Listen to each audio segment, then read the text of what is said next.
This is the story of the one. As head of maintenance at a concert hall, he knows the show must always go on. That's why he works behind the scenes, ensuring every light is working, the HVAC is humming, and his facility shines. With Grainger's supplies and solutions for every challenge he faces, plus 24/7 customer support, his venue never misses a beat. Call quickgrainger.com or just stop by. Grainger, for the ones who get it done. Roller coaster prices, supply chain glitches, political unease. Aon has expert points of view on volatility from around the world, paired with local insights that help me get back on solid ground. Better decisions. Aon. Hashtag no music, no intro. This is a mid-June Tuesday night episode of the Hashtag Saints Twitter podcast. Ryan and Adam back. Listen, I hit up Ryan, I think it was last night or this morning. I was like, man, let's just do a Patreon Q&A episode. There's nothing going on football-wise, NFL-wise. We potentially were going to have a guest on, and that didn't work out. I know that you guys as a family are going to Vegas tomorrow and, you know, celebrate wifey's birthday. And so you're going to be MIA for a while. So we wanted to make sure that we recorded something, got something out to the people.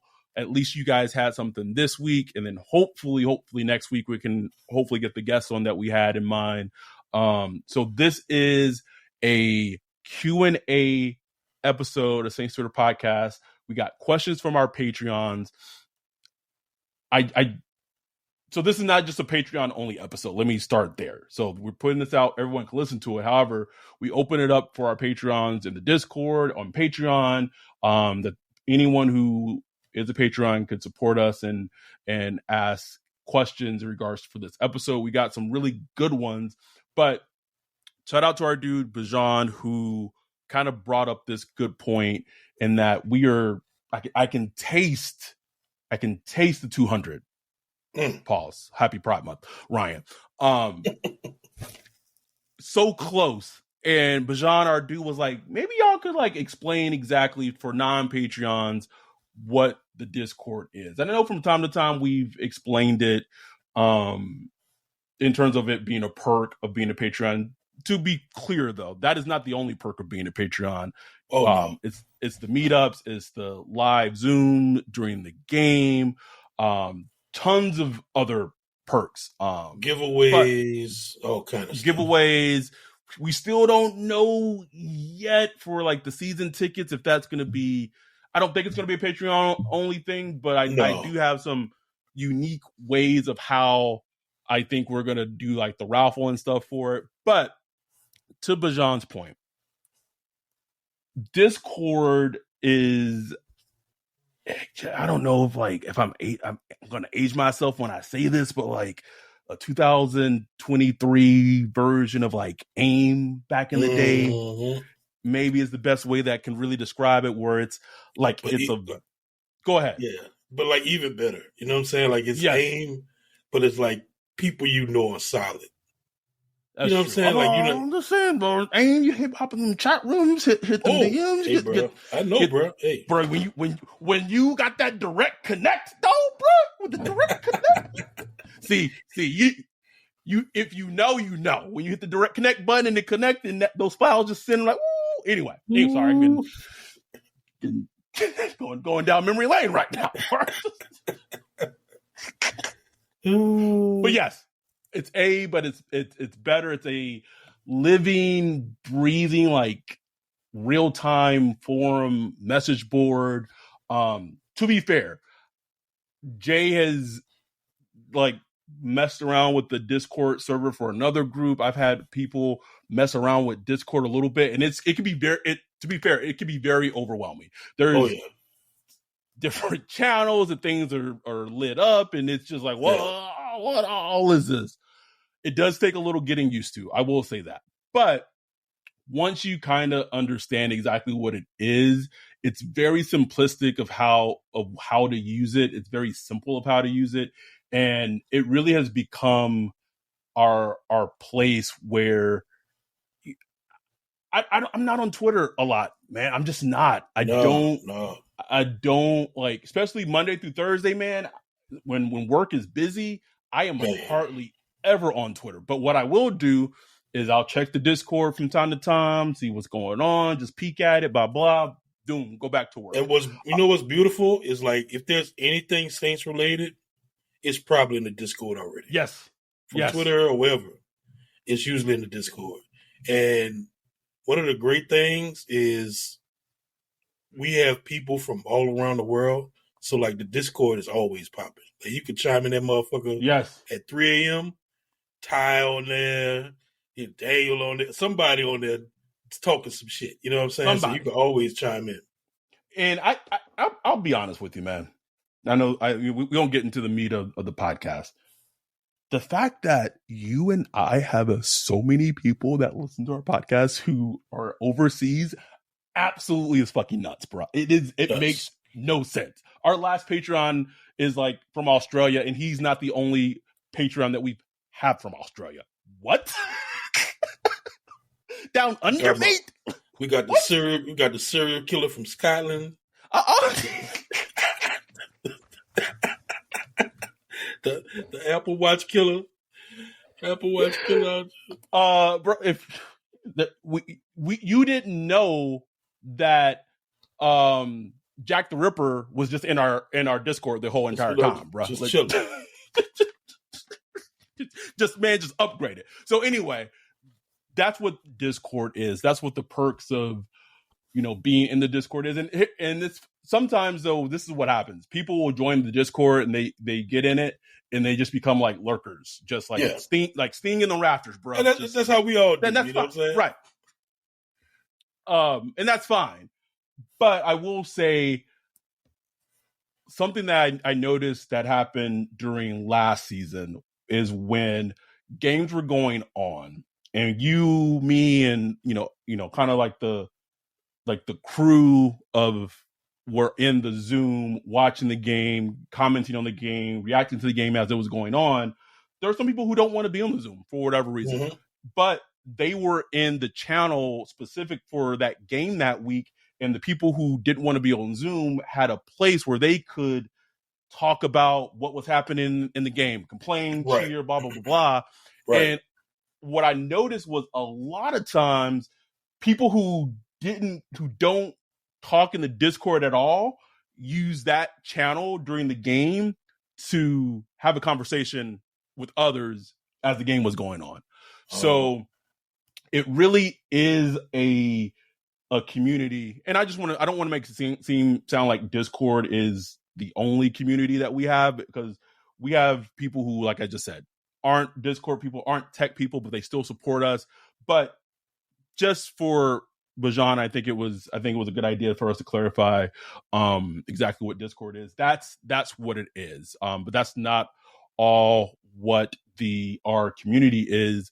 Before we dive into the questions, our dude G said, with that, since we've kind of established what our Discord is, recapping some of our favorite moments in the Discord. You just brought up one, man. Bro. The Apple Watch story. Oh man, that's top 2 right there, bro. that whole story. First we thought he was dead, bro. Dead, bro. Man was dead. But we were still getting some jokes off, just like the Titanic tour right now, bro. Just like Ocean Gate. Get them off, bro. And like we was like, wait, man, we was trying to find Twitter. What was his last tweet? Our dude Dad was like, oh well, it looks like he was active on WhatsApp at this time, and we were like, oh okay. And then started doing the story.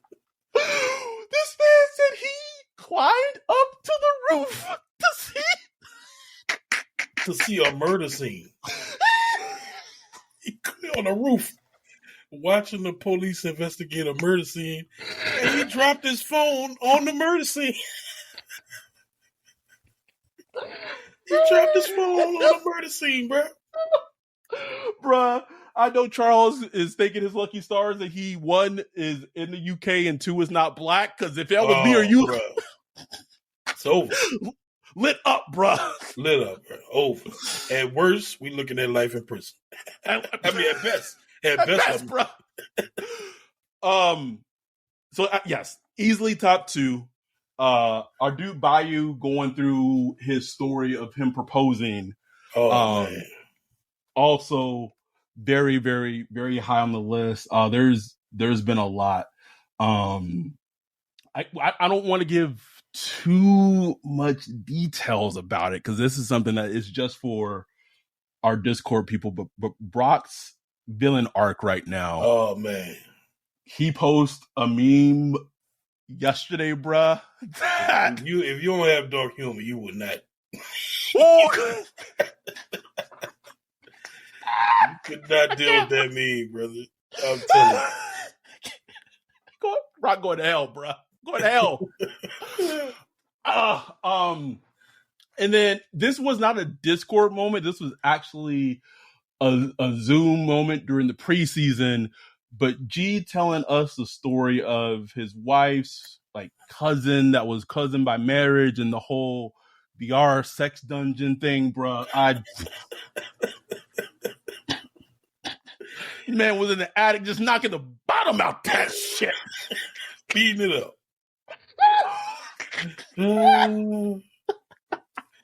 We still keep that one going, boy. Still, bro. But those are just like off the top of my head of just things that there's something that just happens that just makes it so lively and so humorous and just again just community, right? Like that's right. That and is then we got all kind of different channels for like movies or news, politics, cooking, and video games, and whatever. Like whatever you want to talk about, you can talk about it there without the hysteria of Twitter. You know what I'm saying? Which I think that is what to me is the best. Is like you said it perfectly. Without the hysteria of Twitter, because but your quote tweet about the girl and I just find it just so disrespectful that like all you thousands of people are making jokes about like if you pay $250,000 to go on a sub that obviously has a shit ton of safety issues and you end up on the bottom of the ocean, you gonna get jokes, bro. You just don't jokes get off, the baby. jokes. Just don't get the jokes. Sorry, it's how it works. So all that said, if you haven't become a Patreon yet, like now is the time to do so. Ryan and I are going to unveil something probably towards the end of this month that we're very, very excited about. Next month, we have the hashtag Saints Twitter podcast West Coast Brunch in Malibu at Mastro's. That's right on the ocean. I was just there for Father's Day. There's just so many perks for being a Patreon. But I don't want to belabor it. Let's get right into the questions. Starting with Bajan, our dude, he asks, what is the worst case, best / realistic case, and realistic middle ground case for Pete Carmichael? Who? Realistic case for Pete Carmichael. Like meaning, like what's just the best case scenario that's realistic? Well, there's a best / realistic. So best it's best case, realistic middle ground, and worst case. I'll go best case. Best case for Pete Carmichael is if he could become offensive coordinator version of Jay Gruden for the Saints this season. Give me that. Jay Gruden. Big Jay Gruden. That's it, man. Like, I know as a head coach, he, didn't pan out. I don't think he was terrible, but like Jay Gruden was a good offensive coordinator. I will say that confidently. If he could be Jay Gruden this year, to me, that's the best case. Yeah. What is best and worst case for you? Best case for me is I say like a I say, if you could give us a top 10 offense, to me, if you could coach a top 10 offense that, has some spice every week, man. It's just not a dead dog lying in a puddle. You know what I'm saying? Like, give us something every week, a top 10 offense that utilizes all the weapons. To me, that's like best case scenario, man. That's all I'm asking for. Top 10, not even top 5. It's top 10. Top 10 offense. Something that the Saints have had year after year through the entire Sean Payton tenure, which Pete has offensive coordinated. Like, you know what I'm saying? It's not like it's, like unfamiliar to him. Like, he's been there in the building, in the room. I mean, I understand that was with Drew Brees, but now you have, Derek Carr, who's not Drew Brees, obviously, but a professional quarterback that, is a veteran, understands the game, can make all the throws, can make some throws that Drew couldn't, honestly, especially towards the later of his career. So, like, bruh, make it happen, man. Like, there's no reason. I know there's the injury component and stuff like that, and, we'll factor that in. But, if injuries are just, below average, I need a top 10 offense, bro. I need it. Need it, man. What about worst case? Worst case for Pete Carmichael? Worst case is you have this up and down offense week to week. Don't know what we're going to get. Questions about Derek Carr in week 7. Oh, boy. About, should the Saints have really paid him? Oh, boy. Jimmy Garoppolo is balling out with the Raiders and Derek Carr over here struggling and AK pissed off, tweeting crazy. Mike Thomas not just a disaster.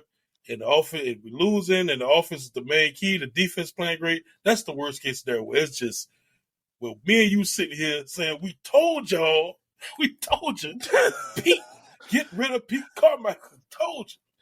That's the worst case scenario. I mean, I think the worst case, I agree with that. What would make it worst is, like you said, by week 7, by week 8, Ian Rappaport, Adam Schefter tweets out, the Saints and Pete Carmichael have come to a mutual agreement for Pete Carmichael to step down from offensive coordinator, blah, blah, blah. Ronald Curry will now take over, play calling duties, which might end up being the best case scenario. I want Ronald Curry to get a little action, to be honest, bro. So it might be the worst case in the interim, but it might be best case long term. What's the middle ground? Middle ground for Pete Carmichael. Middle ground is, offense improves. Doesn't really blow the doors off, but it's an improved offense. Top 12, top 13 offense. But it's still a, defensive heavy team scoring, 20 points, 22 points a week. Better than last year, but still kind of milquetoast overall. Yeah. Okay. I would agree. Which kind of seems realistic. You know what I'm saying? I don't know. Would be disappointing, but I can see it like that. Bajan asked the same question for the defensive line. I'm going to try to speed it up a little bit. I think worst case for defensive line is if they were pretty much. For me, the worst case would be if even with Foskey, Breesy, and the D-line free agents that they picked up, if it's similar to how it was last year, that to me is the worst case. Yeah. Yeah. And look, they were top 3 in sacks last year, and we know that's you can't just look at that. Yeah, bro. They had a lot of sacks, man. They had a lot of sacks last year. I don't know how. Like, I'm like, where did it come from? It does not feel like it at all, bro. Because when you look at the pressures, they were, in the 20%. I mean, not 20%, but like in the top 20s. But they were able to scheme up a lot of sacks. You know what I'm saying? They were able to do that. And I give credit to DA if we'd be able to do that, with Ellis and, DeMario. Werner was getting some sacks for a little minute. Cam Jordan, a lot of the same crew, Big Creep. So they were able to get some production out of that, but the defensive line specifically has to be better. I guess the best case scenario is you see, you see the talent in Breesy and Foskey, and they're making plays. Maybe they're not, blowing people out the water, but you see them making plays. Peyton Turner, I just say this in the Discord. I don't need 15 sacks. Can you give me like a 7-sack season? That's it. 7 sacks, make a couple plays behind the line of scrimmage, force a fumble. Give me that. Can you do that for me? That's best case scenario, where the D-line is good, probably not great, but, giving us some production up front, stopping the run. Worst case scenario is, like you said, just like last year where it's just, quarterbacks back there just chilling, bro. Pat. Patting the ball, just cooling, bro, especially on third down. Yeah. I really just want to see, and I'm not, so I guess for me, and I think this would be massive, but I'm not saying it has to be to this degree. I want to see Foskey and Breesy do some things where it's like that we saw it kind of from Chris Olave, but like the defensive line version of that. Like on a third down, can Foskey or can Breesy just have immediate pressure, get a sack? And I'm just like, okay, I see it. Like I don't need to see it every snap. That would be great, but also unrealistic. But can I see it here and there, maybe a few times a game? Like just you just feel good. You're like, okay, we got something here. We got it. That's for me is the best case scenario for them. And not the last one. How good can Pete Warner be for his career in y'all's opinion? Man. I got one for you. I don't know if it's fair because I don't remember how he was in coverage. But just from the aspect of being where he needs to be, making the tackle, consistent there. And here's the thing, no one knows how good this player would have been because he hung up the cleats early. And I know they're like, oh, he's white too. Well, I know what you're talking about. I know where you're going. Chris Borland, bro. Yep. Because when Chris Borland came on the scene, he was a tackling machine. He made impactful plays. He was the one who recovered the fumble against the Saints in overtime against the 49ers that game, bro. And the sky was just the limit for what he could be at the linebacker position. I think Pete Warner is more of an athlete than Chris Borland was. But I'm just going kind of like play style. I think, and that's the thing, Chris, because he retired because of concussions and blah, blah, blah, no one knows how good Chris Borland would have been. But Chris Borland was on a was on a trajectory where he was an ascending player, and it was evident every time you watched a 49ers game on defense. I get the same feeling with Pete Warner. The biggest question for him right now is just health. That's it, man. That's it. If he can stay healthy this year, he should have a Pro Bowl year, bro.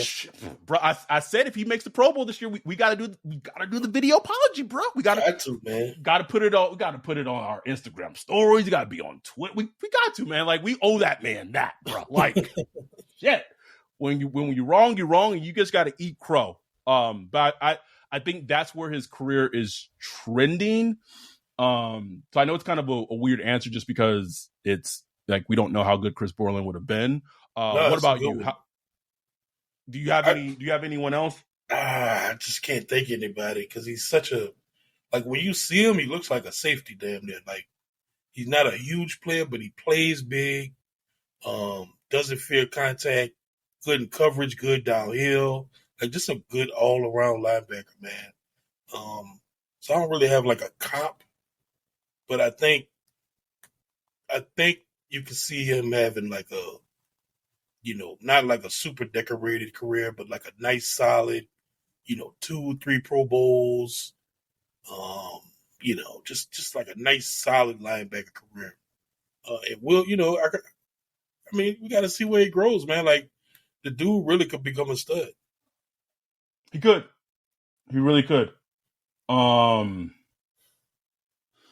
Let's move on to the next question. Our dude Joey asks, "What does Carr need to accomplish from a stat or playoff standpoint to convince you he is a potential long-term answer?"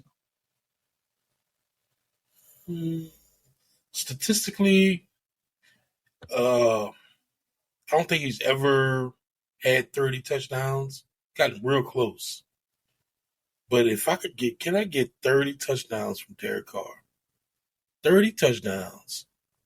See, 11 interceptions. Okay, Which is 11 is that's a great stat line for yeah, all intents and purposes. Like that's a good ass stat line, bro. And complete 66%, completion percentage, maybe 67 yards. I don't know, 4,300, 4,400, something like that. And just he's always been good in the like the deep pass and statistics and stuff like Yes. that. Keep that up. Keep up the efficiency in that area. So that'll be good for me if he could keep up the deep passing efficiency. Give me 30 touchdowns, give me 20, 28 to 30 touchdowns. Keep the interceptions down below 12 at least. Like that's worth the contract to me. Like that would be worth the contract, especially not just the stats, but if he's consistent. If he's consistent on third down, gets to the right guy on third down, makes the right checks, gets to the right play as far as like the running play or changing the direction of the running play. Like all that matters to me, man. Like if he could do all that, be good in the red zone, shoot, bro. In the playoffs, man, just get in the playoffs, bro. That's all I gotta say. Like if you can win a playoff game, great. But get to the playoffs and we'll talk about that later. I like that. I love the stats. I agree with you 100%. For me, and here's the thing about Derek Carr that's kind of underrated, honestly, about him, is he's had this, what's the best word for it? Kind of like in his career, he has put together a lot of comeback wins for Raider teams that, exactly, that's what I'm saying. For Raider teams that were not that great, like, they would probably give up the touch. Very kind of similar to Drew Brees' career. I'm not comparing them to, but when Drew Brees didn't have a defense, he'd go down, he'd score, the opposing offense would score, and then Drew would have to go back and hopefully win the game or put them in position to win towards the end. Derek Carr's had to do a lot of that as a Raider. He talked about it, man. Like I don't know if it was his recent presser or not, but he talked about it. He didn't, he was polite about it. He wasn't trying to trash the Raiders defense, but he said one of the big reasons coming here was Saints defense. He's played against them. He know how tough they are. And he said it'd be nice to play with a defense knowing that, I don't have to score every single play. You know what I'm saying? Right.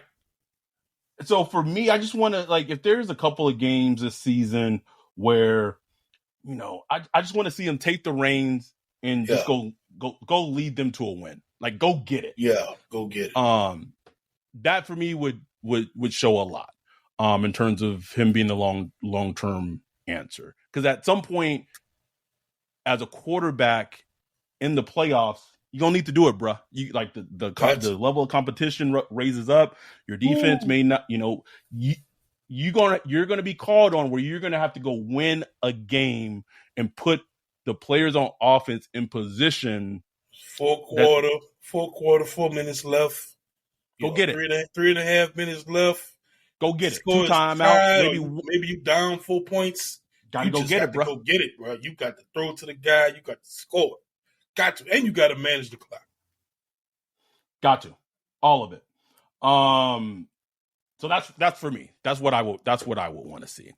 Let's go to our dude's G's question. What player on both offense and defense needs are hidden keys to each unit achieving its goal this year?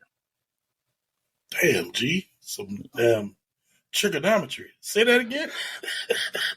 Basically, a player on offense and a player on defense that are hidden keys to the offense and the defense achieving its goal this year. Okay. On offense, I'm going Trevor Penny. Oh yeah, absolutely. if he is decent to good, especially if he's good, that changes the whole direction of the offensive line. And a strong offensive line with Derek Carr and the weapons that hopefully are healthy that he has, that offense can even with maybe lackluster play calling, that offense should be able to be a top 10 offense. So for me, on offense, it's Trevor Penning. I got to think about defense though. Yeah, on offense, I'll say I'm gonna go with my dude, man, Foster Moreau. I would say he's the key because like Juwan Johnson, he's the guy. He is the guy. But I think if you could have a tight end that can really come in and be a threat in the blocking and the pass catching game, along with Juwan Johnson, bro, I just think that opens the offense so much to other possibilities. I think it'll expand Pete Carmichael's mind, the things he could do, the things you could. Like Greg Cosell always talks about, he loves the tight end position because offenses use them to communicate to the quarterback what the defenses are doing. So I think with somebody smart like Derek Carr, and you give him two like athletic playmaker style tight ends, I think that could just open the offense up so much. And we're not really expecting much from him because the whole cancer thing. But look, man, he made it through minicamp. He was out there, bro. You know what I'm saying? Cancer in remission. Right. So all I could do is say, like, all right, just keep going, bro. Like, I don't know. All right. You know what? I'm not going.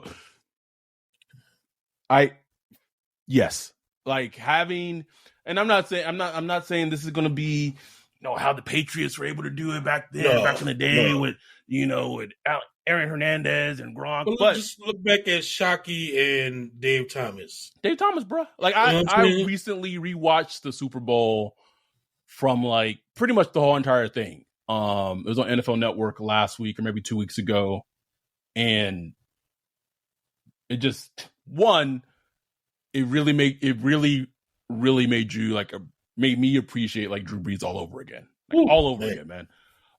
Also, the fact that the Saints defense held Peyton Manning led offense to 17 points in the Super Bowl, bro. It's wow.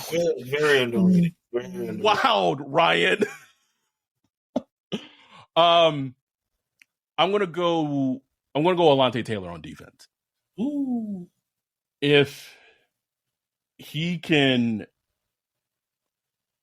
add on to his rookie season and he's starting, and it's him ascending as a player, and you have Marshawn Lattimore who's in his prime, it could stylistically change so much about the defense. And I know I'm very much the type of like always I feel pass rush is more important, but if you could get this young defensive line just an extra 1 to 3 to 4 seconds, that could be such a big thing for them defensively. So I'm going with Delonte for the defensive player. Ooh, defense is tough, bro. It is, man. Because, a lot of players on their side. But as far as like the secret key, like we know the main keys, but the secret key,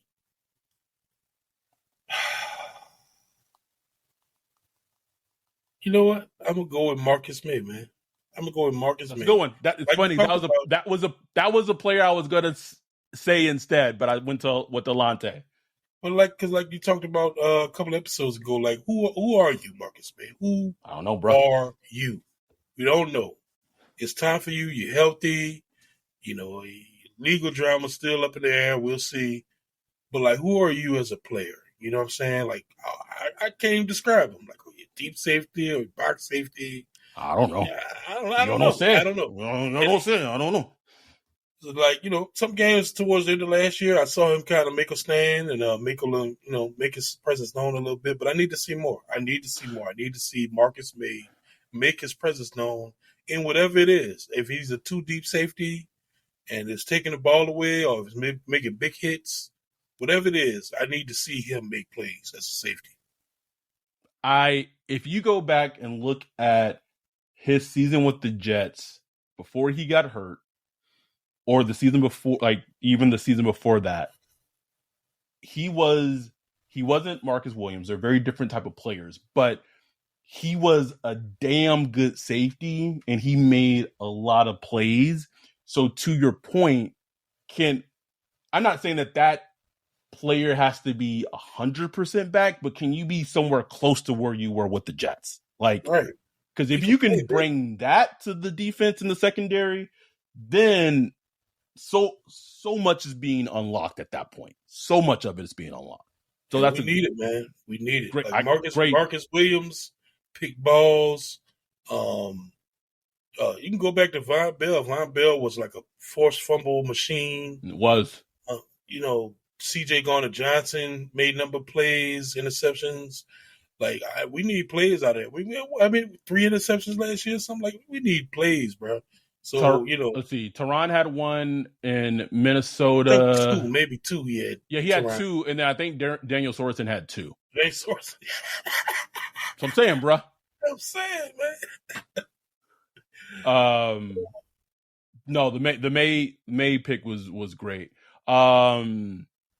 Bajan asks, which player is most likely to have their dirty laundry aired out by a porn star, Zion Williamson style? Ooh, man, this is good. Dirty laundry porn star.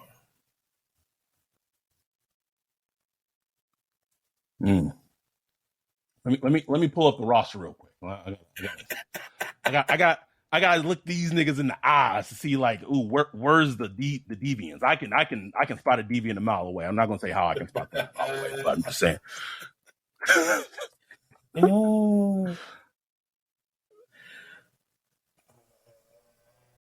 This is the story of the one. As a maintenance engineer, he hears things differently. To the untrained ear, everything on his shop floor might sound fine, but he can hear gears grinding or a belt slipping.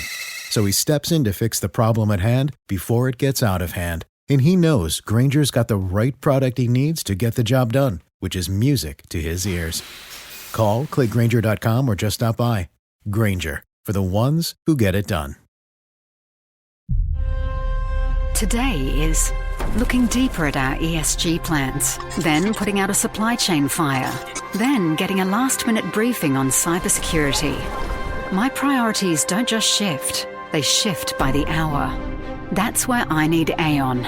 Their combination of advanced analytics and expert insight keeps me up to speed and ready for my next move. Better decisions.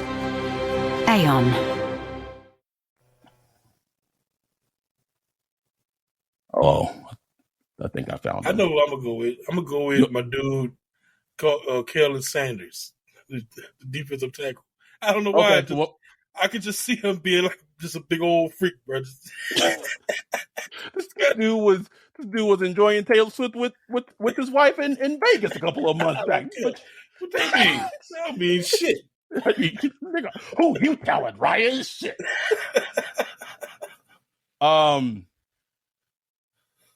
You know who I'm gonna go with, and it's just something, but it's just his rookie pitcher, bro. I'm going Jordan Howden, bro. That's what I'm going with. He got the freaks lined up, bro. he just look like he just man. But what if it's somebody like Jake Hader or something, man? Bro, that should be funny. Hilarious. You know who would be actually? It would be hilarious who it was, but it actually would make a lot of sense. What if it was just Traquan? Like this, the reason this that would just okay. We get it now. Like we get it. Like it probably boost my respect points a little bit. I'd be like, all right. Like at least there's some reason. Doing something, bro. Doing something right. Shit. Something. Okay. That was a good one. I was gonna say something else, but let's just keep it pushing. Joey asks, greatest Saints celebration in history, whether it be like post touchdown celebration, post INT celebration. To me, it's easy. Whew. It's the Tracy Porter arm fold in the end zone. Oh man, I have to pick man. like that was picture perfect, bro. Picture perfect. I just said I was watching the Super Bowl 2 weeks ago on NFL Network, bro, and like part of me, like there were still points in that game where I legit had chills on my arms, and I was getting emotional watching the game. Ryan, that game is like 13 years ago. Like it's crazy, bro. Crazy. And still just like fuck, like we are like in the moment. I was like, oh fuck, we're gonna fucking do it. Like I knew the outcome, and it's such a blessing too. As a Saints fan, it's like for that to be the Super Bowl was such a blessing. It was, you know, like it wasn't like a 10-13, you know, slobberknocker fest where we just kind of happened to win. It just like Saints won that thing, baby. You know, with Tracy Porter running to the end zone, pointing at the Saints fans in the stands, all the Saints fans out there, nothing like it, bro. Nothing like it. But I go with the Key and Peele, Lance Moore. I never forget that. Him and what's the other wide receiver that looked like him that we traded to Miami? Oh, Kenny Stills. Kenny Stills. Him and Kenny Stills. I never forget that one. I never forget Pierre Thomas on Christmas pulling out the like the little bowl that you put on. You put it. Oh, that's right. On it, and he was putting it on the. But he never could get it on the football, and he handed it to somebody. One of the most. So the Tracy Porter's one's my number one. My number two is the Drew Brees dunk over the goalpost. That's my number one. That's it. That's my number. That shit. I just wish there was video of me in my living room, bro. I was so just sweating, hype, bro. Just let's fucking go. And punch the TV, bro. I was so hyped, bro. Oh man, because you know, Drew just wasn't that like he was not that play like so that at all. That game, that comeback for him to take the ball, dunk it over the end zone, and talk a little shit at the end, bro. Why just thinking about it, bro? That's my number two. And I think we can say as Saints fans, like that was the game where we knew, like, there was no way in hell that they should have won that Miami game. I don't know why I kept watching the game, bro. Like that was a game that typically like halftime, maybe into the third quarter, I would have turned that shit off. But at that point, they insane, bro. Insane. Ronnie Brown was running. Oh, bro, look how old we are, bro. Ronnie Brown, and Ricky Williams. It was just running headshot. Oh, Christ. Oh, my God. Another one of my favorites is obviously the Jimmy Graham bending the goalpost in Atlanta. Like, never forget that. That's classic, bro. Like, as a Saints fan, we going up in your shit, bending your shit. You got to bring the workers out to rebalance. Wow. That shit. Change the rules in the NFL. You can't even touch the goalpost anymore. Like that shit there is epic, bro. Epic. Good question, Joey. Good discussion. Luke asks, video pods in the work for the 2023 season. Yes. Here's the thing. I want to kind of paint this picture for our listeners. You and I record this podcast roughly 9 p.m. Pacific Standard Time, which is 11 p.m. your time. Maybe a little TMI, but maybe not. Ryan typically does not wear a shirt at home. Don't have one on now, baby. There you go. Usually by this time, like I've gotten home from work. So we get it. Like we know like our mugs may not be like the best looking ones. But, you know, we some handsome Negroes. Like we do all right. We need to put our face more out there. So it is a goal of ours to definitely start doing more video pods.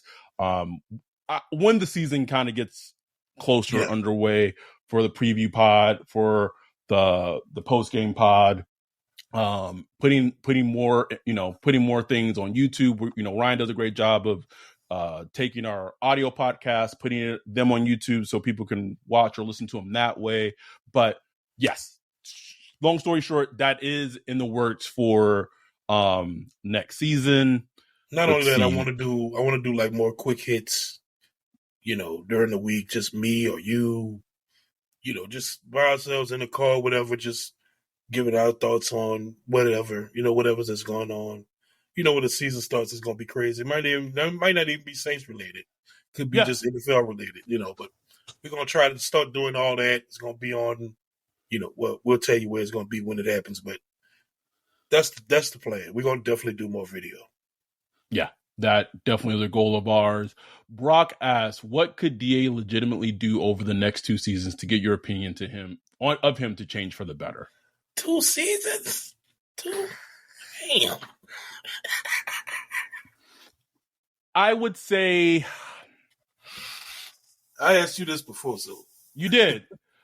And my answer pretty much was, if I hear things of how he is as a coach is changing, then my opinion would change. But he kind of is who he is, so I'm going to kind of stick to on the field results, and I'm going to say, can he get the team to win 10 games in a down NFC South and in a down NFC overall conference? Because again, he has not had a winning record as head coach thus far. So can you win 10 games? Let's start off with this season. You win 10 games, maybe you get in the playoffs and go from there. And then after this season, then how does next season do? Like, can you follow up on that? Can you still have that same momentum and have another winning season? Like, that would be an on the field result that I would need to see, for my opinion, to change on him. Right. Pretty much the same here, bro. I want to see growth. I want to see growth as a head coach. Like we talked about Zach Taylor with the Bengals. Mm-hmm. Bro, I don't know how long he's been there, but first couple of years, he could have knocked on my door with a Bengals hat on. Still wouldn't know who he was. Like, who are you, bro? Who? I would thought he was like, knocking on my door to recruit my child to be on the Bengals flag football team at the park, bro. Exactly. Like, oh, when is the application due? Like, what's the fee? And I watched him. I watched a lot of Bengals games early in his tenure, and it wasn't good. Like I saw no creativity. I want to say, so he drafted Joe Burrow. Then the next year they drafted Chase. So he was there like 2 years before that, right? Was it maybe 2 or 1? 1 or 2. I think it was. Yes, 1 or 2. Yeah, he's been there for a minute. Yeah, but anyway, like I didn't like what I saw. I didn't see any development. Then and maybe Joe Burrow helped that, absolutely. But I did start seeing some development from him. And now he's like considered a solid head coach. I just want to see that from DA. I just want to see, can you improve on your game time decisions? When to go forward on 4th down, when not to. When to be aggressive, when not to. Can you develop your staff? Pete Carmichael, Curry, your defensive staff. You got Joe Woods there. You got, I forgot my boy name that's doing the D-line that's coming from college. Can you develop your staff and have them, cooking? Do you take recommendations from them? You know what I'm saying? Can you, I want to hear good things. I want to see development as a head coach. I want to look at it. I want to go into a game and not feel like the other coach is going to out-coach my coach. You know what I'm saying? And I just want to feel that way. I've never yet to feel that way any game. Game. Not one game. And one of the most damning games for DA for last season for me was this man was getting cooked by Matt Canada, bro. Matt fucking Canada cooked him. Come on, man. I want to follow up with this next question that Mark asked. He said, how crucial is this season in terms of success and the direction this team goes? Ooh. I just think it's vital. Like, it's crucial. They've done pretty much everything besides trading for a stud DN to essentially show that they are all in. They are trying to win the NFC. They're trying to be, some type of contenders of whatever that looks like in the NFC in general. They went out. They got the quarterback. They brought Michael Thomas back. They signed Jamal Williams.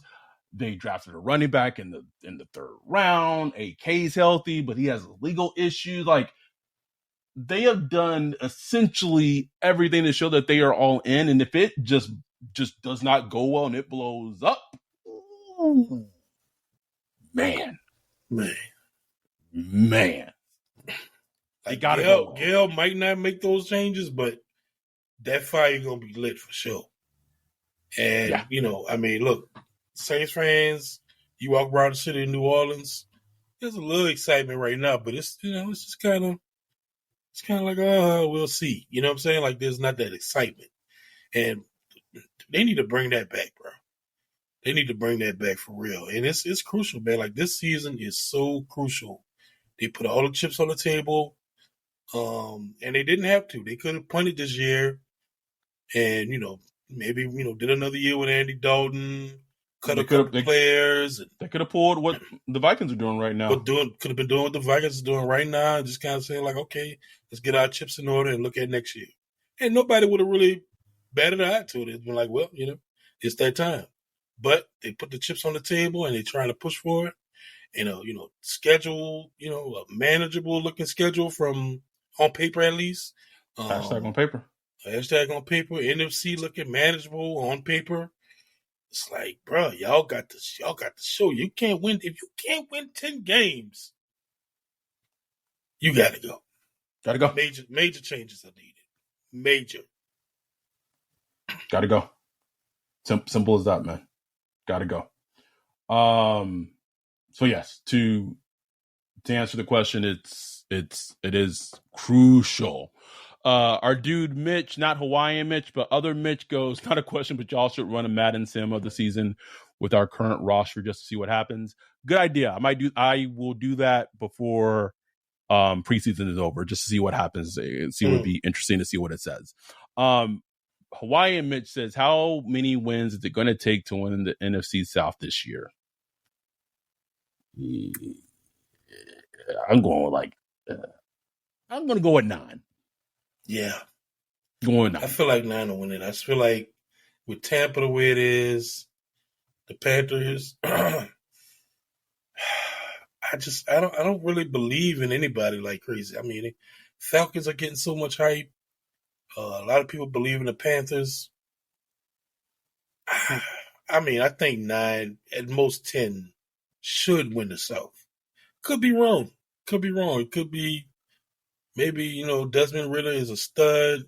Maybe Brian Young comes out the gate swinging. I don't know. We'll see. But I think it's about 9 or 10. Yeah, I think 9 does it. Who are you locking down for life? Lauryn Hill, Alicia Keys, or Beyonce? For life? For life, bro.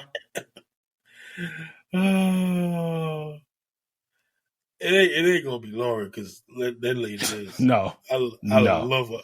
Love Miseducation of Lauryn Hill, but that lady crazy. It had to be Alicia because Beyonce.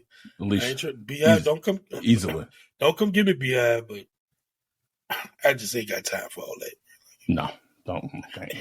Give me Alicia Keys.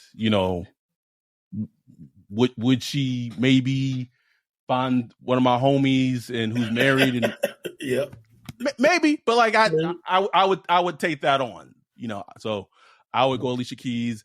Also, fuck Daniel for putting the gif of saying none of them with that. That's how I would respond. We already know. No, out of those 3, it's Alicia Keys, and it's not even close. Let's do kind of a little rapid fire. Mitch, who's better, Marvel or DC? That's such a loaded question. Like, are you talking about like the movies? Or are you talking about like the comics in general? I think I've always kind of been more of a Marvel guy. But I do all the way. But I do have a big affinity for Batman for obvious reasons. Yeah. Mitch asks me, "Are you ready for Hawaii next month?" Fuck yes, man. Yes, jealous, so jealous. I fuck it, need it, bro. It is needed. Renee, which regular season games are you most / least looking forward to, and why? I mean, for me, most is easily the Bears game because that's the meetup game. Like, that's an easy one for me. Least is the Lions game because I just have a feeling Ben Johnson's just gonna cook TA's defense, bro, and I get to watch it in 4K. Most looking forward to. Man, this schedule is ass, bro. Bro, they have to win 11 games, Ryan. It makes no sense for them not to win 11 games. This schedule is not intriguing at all for now at least. Look, I always look forward to Saints Vikings. You know, they're kind of outer division rival or whatever. Right. Even though I know they, I wouldn't say tanking, but they're kind of laying off this year. Kirk Cousins, I don't care what it is. Kirk Cousins gonna come in that thing slanging, bro. You already know. They still got Justin Jefferson. Him and Lattimore kind of got a little thing going on. So I'm like, it's just a pure football. I just enjoy seeing that. I would want to see the Saints win that one, because I can't stand the Vikings. Least looking forward to, probably,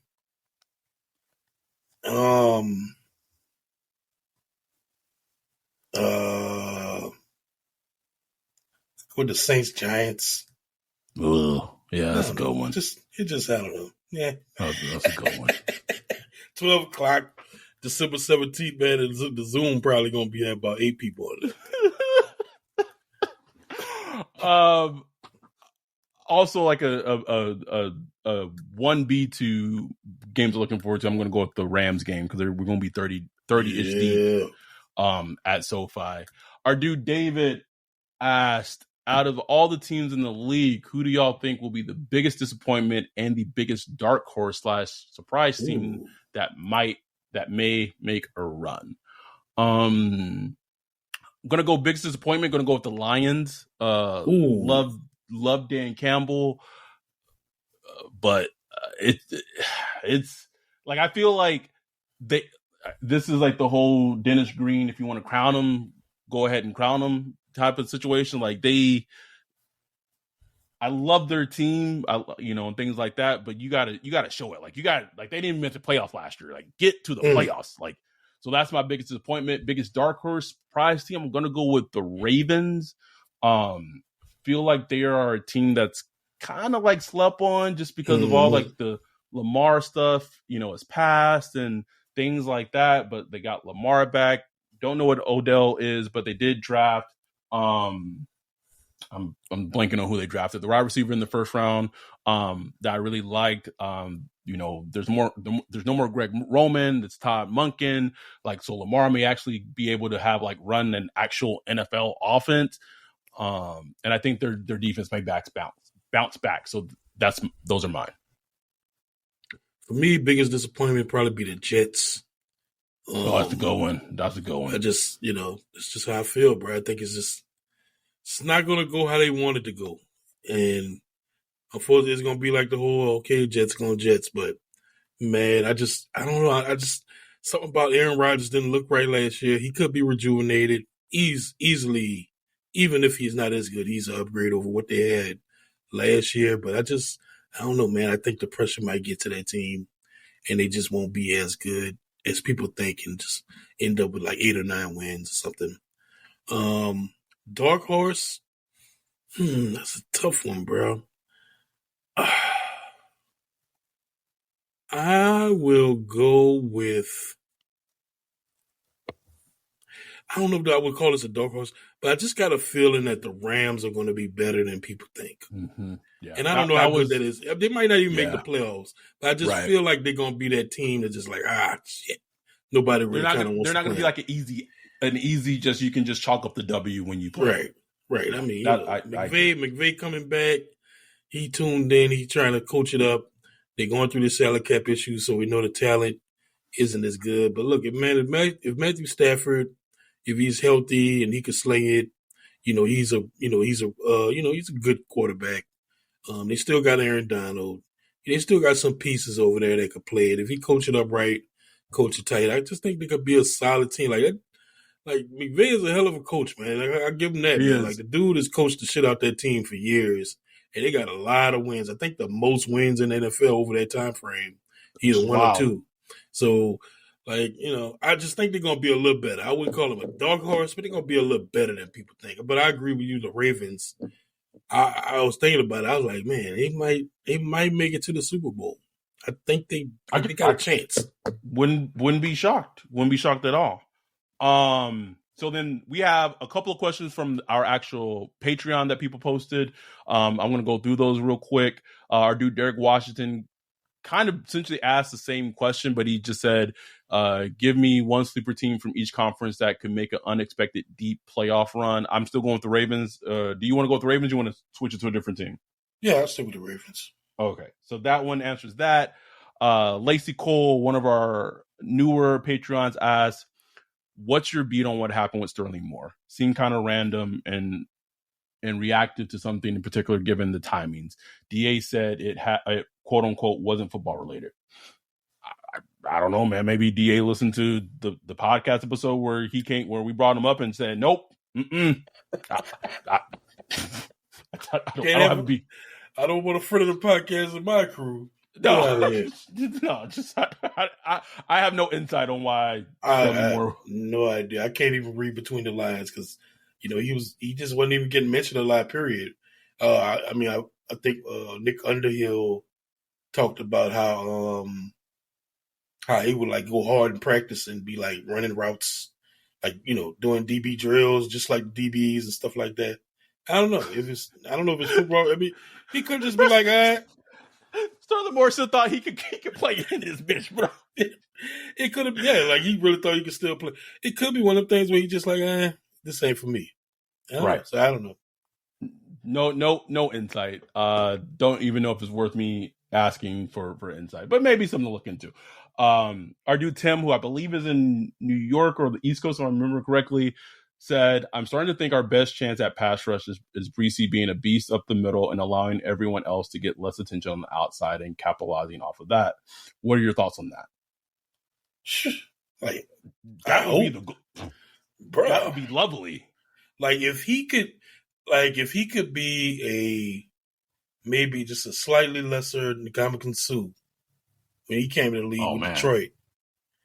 Remember, like Sue just like was just a bull in a china shop, reckless, tearing heads off and shit. I mean, he ain't got to do all that, but just be like a disruptive force in the middle. And look, Brazil said himself, like this is the first time he's been healthy in years. He just feels good. His body feels great. Man, wrap that man in some bubble wrap, please. Just stay that way. Stay healthy. I mean, he's huge. He's strong. He's always been a strong kid. So, like that would be wonderful because if he can be a force, man, that just opens up so much. You get the one-on-one matchups on the outside with Cam Jordan and Big Creep and Foskey and Peyton Turner and whoever, and then you got a nice rotation with Kellen Sanders and keep forgetting the other guy that we got from the Jets. Nathan Shepard. Nathan Shepard, yeah, all those guys. Get all the nice little rotation in there, man. Oh man, that'll just make a huge difference. It's probably too much to ask this of a rookie defensive tackle, but if he could be, give me like 60% of Nick Furley's best season with the Saints. Yeah. If you could give me that as a rookie. So much changes on the defensive line. So that's that. Like you said, like that's the goal. While we're on the defensive line, before we ask the last question, Q&A question, do you have a sense of what's taking so long with Foskey's contract situation? Of why it's not signed yet? From what I understand, it's the offsets. It's the offset language. That's what I figured. A couple of second round picks have the same thing going on right now, where it's just. They're just gonna fight till the last minute for that offset language, man. So they, they could double dip if they do get cut. It's just there's very little wiggle room with the rookie wage scale now. So agents gonna fight for whatever wiggle room they can get. So it'll get done probably right before camp. Well, think that was last year. Alante Taylor didn't sign until like the last minute. Yeah. It's for It the was a same little thing. later. Yeah, same thing. It's just it'll get done. Nothing to worry about. And the last question, our guy Brian O'Rourke, who was one of our first sponsors of Vertimax, a huge supporter of the podcast, asks, what are your chances Jameis gets traded this year? Is there a clause in Kamara's contract for the Saints if he's convicted and has to serve time? So it's kind of two questions. I think so. I think the chances of Jameis getting traded, it's probably pretty low unless Hayner just comes in training camp and just looks absolutely stellar, just where you just know he is your quarterback too. And you don't have to worry about, him starting a game or two if something happened to Derek Carr. But I also think that if there isn't a need for another team out there for Jameis to get traded to, I do think he remains with the Saints. But it's training camp, it's preseason. All it takes is a quarterback getting hurt. Let's say Sam Howell of the Commanders goes down, right? And the Commanders feels like they're contending. Ron Rivera feels like if he doesn't win enough games this year, he might be out. Maybe Washington's willing to throw the Saints a fourth or whatever. Teams get desperate, whatever. So that's kind of like the scenario situation that I could see in Jameis getting traded. Oh, no question. It could happen. It could happen when those quarterback injuries pile up, man. They do. So, and Jameis has a super manageable contract. So if he's like in the preseason getting a lot of playing time and he's looking good, and something happens to some team's quarterback, I could see somebody making that call. And the Saints have, Derek Carr. You also have Taysom Hill there, who he did take some steps in minicamp at quarterback, so he's there. And then you got Hayner, who we'll see. We'll see how he looks come preseason. I think it's I don't think it's likely, but it's possible. And I mean, if somebody, throw you a decent pick for Jameis, I mean, you got to listen. You know what I'm saying? Because he just here. And I know he's happy to be here right now, and he's, just fine just being a number 2. But I know if he gets a chance at a starting job somewhere, I'm sure he'll bite at it. Oh, yeah, absolutely. The Kamara question is interesting. I don't know if there's a clause in his contract, if there's an out.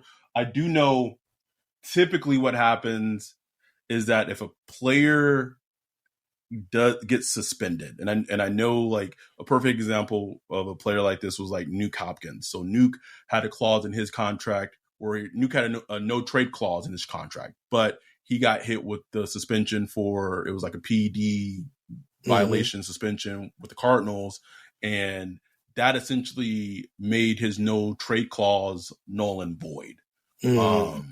So every contract is different, but there are those kind of things. And so clauses typically come from suspensions, not so much usually if a player is convicted, because the NFL doesn't give a fuck about fucking athletes getting fucking arrested. Yeah.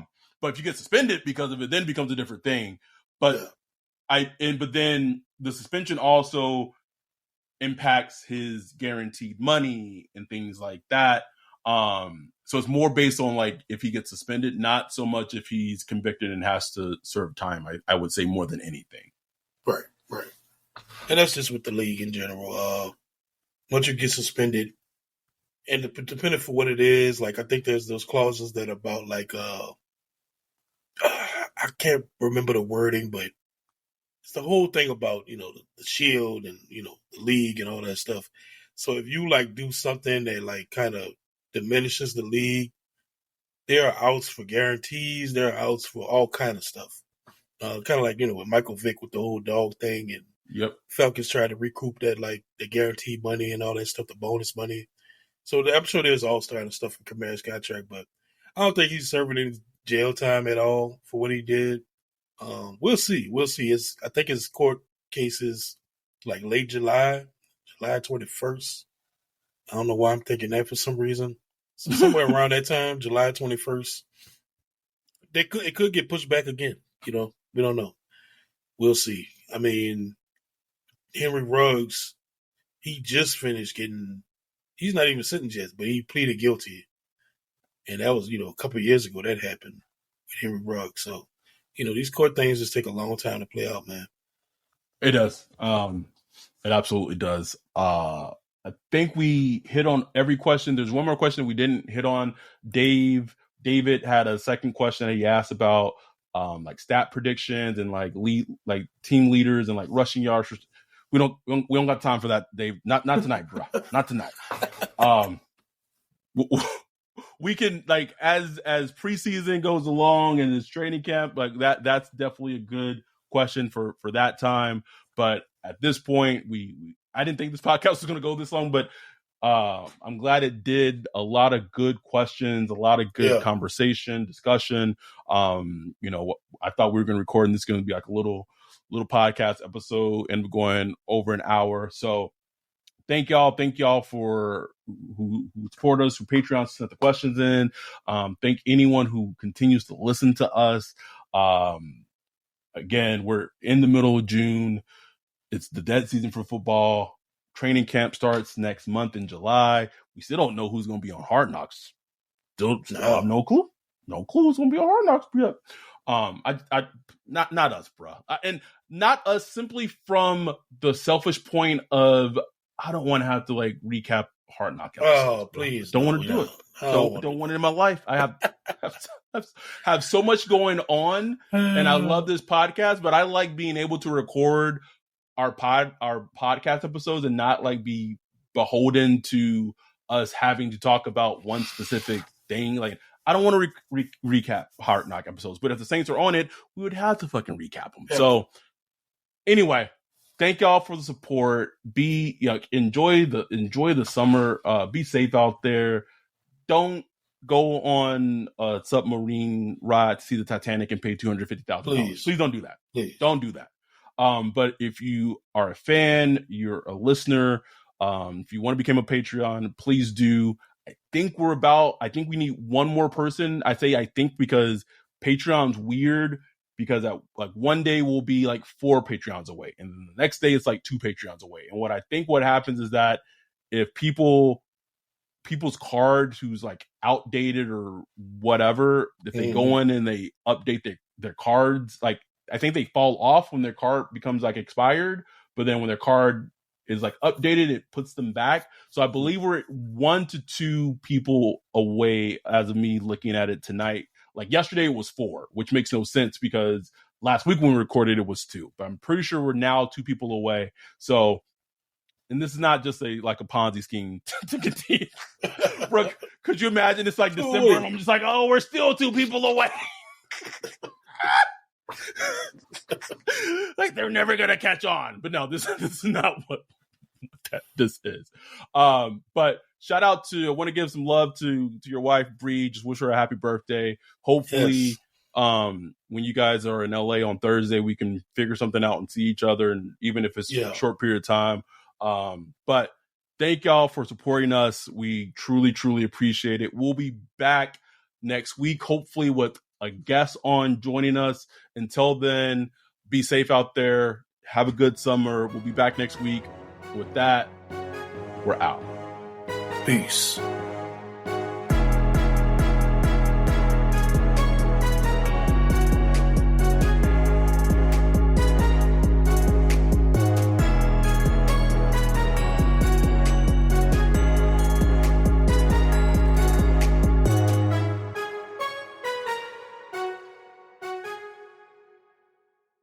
This is the story of the one. As head of maintenance at a concert hall, he knows the show must always go on. That's why he works behind the scenes, ensuring every light is working, the HVAC is humming, and his facility shines. With Grainger's supplies and solutions for every challenge he faces, plus 24/7 customer support, his venue never misses a beat. Call quickgrainger.com or just stop by. Grainger, for the ones who get it done. When you need mealtime inspiration, it's worth shopping Baker's, where you'll find over 30,000 mouth-watering choices that excite your inner foodie. And no matter what tasty choice you make, you'll enjoy our everyday low prices, plus extra ways to save, like digital coupons worth over $600 each week. You can also save up to $1 off per gallon at the pump with fuel points. More savings and more inspiring flavors make shopping Baker's worth it every time. Baker's, fresh for everyone. Fuel restrictions apply.